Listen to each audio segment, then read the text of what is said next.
এবং বলা হয়েছে উপরের নির্দেশে তাকে গ্রেপ্তার করা হলো। নাদিম নামে এক ব্যক্তি ফেসবুকে সরকারের কিছু পরামর্শও দিয়েছে, সমালোচনা করেছে। সেই সমালোচনা বিএনপি জামাত উভয়কেই করেছে এবং তার এই ফেসবুকের স্ট্যাটাসের দিয়েছে, কি বলে, শেয়ার দিয়েছে একজন সাউদা সুমি নামে এক নারী। এরপরে পুলিশ তাকে গ্রেপ্তার করেছে এবং বলা হয়েছে উপরের নির্দেশে তাকে গ্রেপ্তার করা হলো এবং মামলাও দেওয়া হয়েছে এবং উপরের নির্দেশে মামলা দিয়ে গ্রেপ্তার করা হলো। আমার প্রশ্ন হলো, এমনি সমালোচনার মধ্যে ছিল তেলটাকে সে বেশি গুরুত্ব দিয়েছে।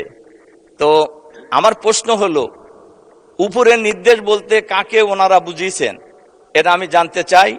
আর এর সাথে সাথে আমি মাননীয় স্পিকারের মাধ্যমে সরকারের কাছে আহ্বান জানাতে চাই, আজকের অফিস টাইমের মধ্যেই ওই নারীকে মুক্তি দিতে হবে এবং অফিস টাইমের মধ্যেই এই মামলাও প্রত্যাহার করে নিতে হবে।